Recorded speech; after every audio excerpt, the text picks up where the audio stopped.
This book is called Curious George Takes a Job by H.A. Rey.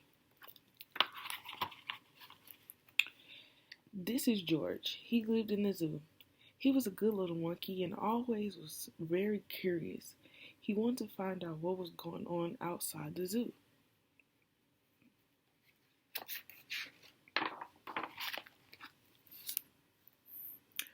One day, when the keeper was not paying attention, George got hold of the key for the cage. When the keeper discovered what had happened, it was too late. George was gone.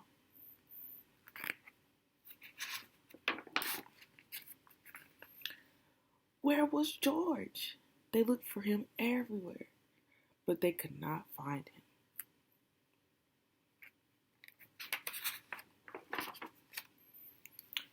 George was hiding in the hay of his friend, the elephant.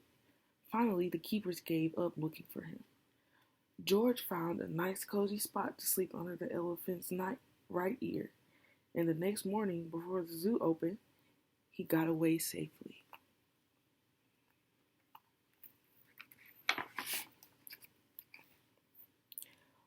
Once in the street, George felt a little scared. What should he do in the big city? Maybe he could find his friend, the man with the yellow hat, who had brought him over from Africa a long time ago. Only George did not know where he lived. There was a bus stopping at the corner. George had never ridden on one. Quickly, he climbed a lamppost, jumped on top of the bus, and off they went.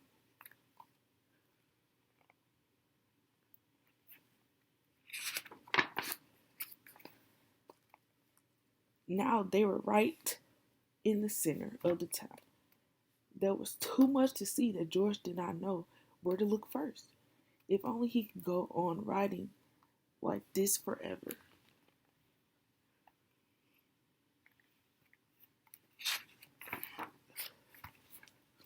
But after a while, George got tired and a little dizzy.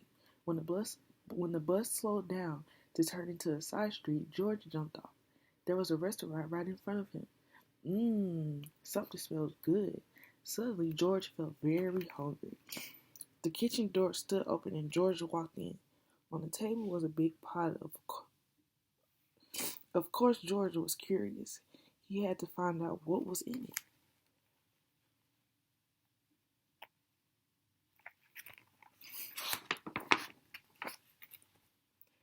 When the cook came back, he had a big surprise. Spaghetti was all over the place, and in the middle of it was a little monkey.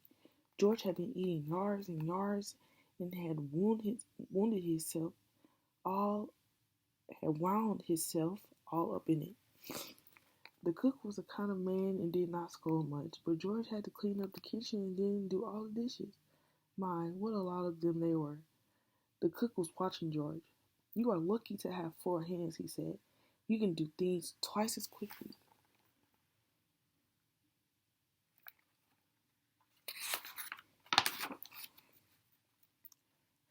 I have a friend who could use a handy little fellow like you to wash windows.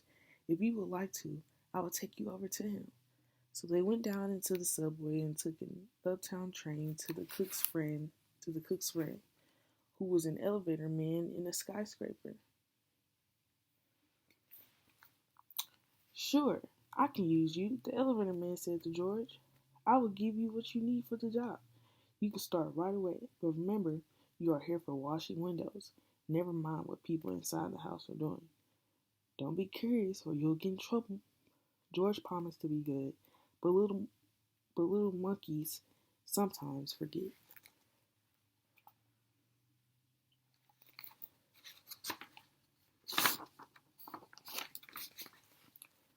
George was ready to start. My, how many windows there were! But George got ahead quickly, since he worked with all 4 hands. He jumped from window to window, just as he had once jumped from tree to tree in the African jungle. For a while, George stuck to his work and did not pay any attention to the people inside. Of course, he was curious, but he remembered his promise.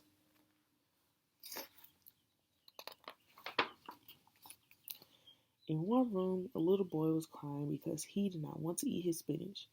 George did not even look, but went right on with his work. In another room, a man was taking a nap and snoring. George was sorry it was not his friend, the man with the yellow hat.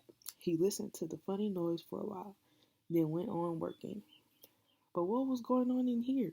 George stopped working and pressed his nose against the window. Two painters were working inside. George was fascinated. Painting looked like a lot more fun than washing windows.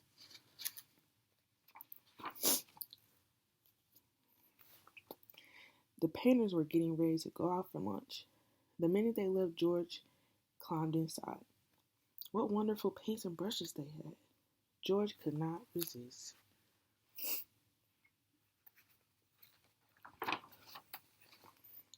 An hour later, the painters came back. They opened the door and stood there with their mouths wide open. The whole room had changed into a jungle with palm trees all over. The walls and a giraffe and two leopards and a zebra, and a little monkey was busy painting himself on one of the trees.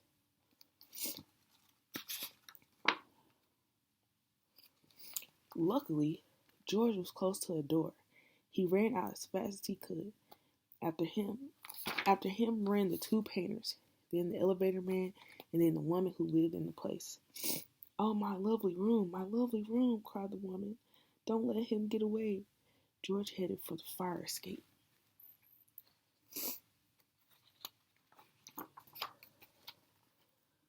George reached the end of the fire escape. The others had not caught up with him yet. Here was his chance. They could not jump, but George could easily jump down and escape. In a moment, he would be safe. Poor little George. He had forgotten that the pavement was hard as stone, not like the soft grass of the jungle.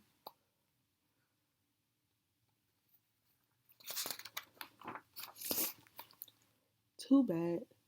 The fall broke his leg, and an ambulance came to take George to the hospital. "He got what he deserved," said the woman, "making my apartment into a jungle indeed." "I told him he would get into trouble," the elevator man added. "He was too curious." George had to lie in bed with his leg high up in the plastic cast. He was very unhappy. And it had all started out so nicely. If only he had not been so curious, he could have had a lot of fun. Now it was too late.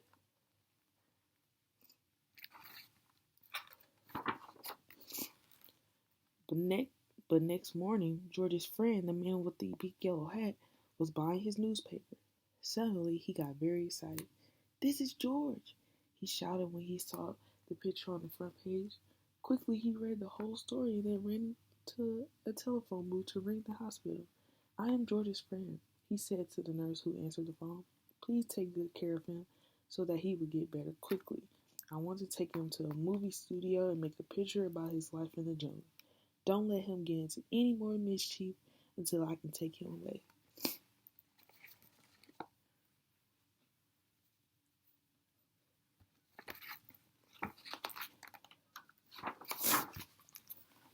Finally, the day came when George could walk again. "Your friend is going to take you away this morning," said the nurse. "Just wait right here for him and don't touch anything." As soon as George was alone, he looked around at all the strange hospital things. "I wonder what is in that big blue bottle," he thought. George was very curious. It smelled funny.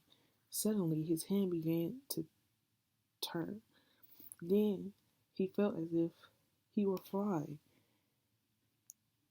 Then rings and stars danced before his eyes. Then everything went dark.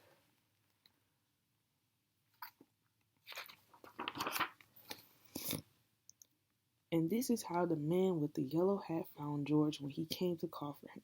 They picked him up and shook him, but they could not wake him up. He was so fast asleep that finally they had to put him under the shower. How surprised he was when he woke up.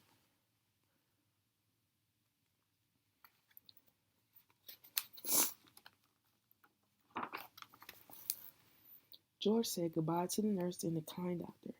Then he and the man with the yellow hat got into the car to drive to the movie studio. In the president's office, George had to sign a contract. Now he was a movie actor.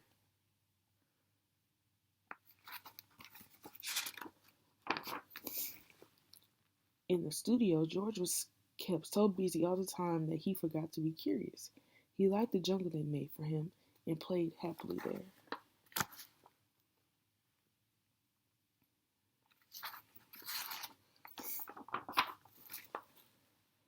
And when the picture was finally finished, George invited all his friends to see it. The doctor and the nurse and the ambulance driver and the man from the newsstand and the woman and the elevator man and the two painters and the cook and the reporter and all the keepers of the zoo.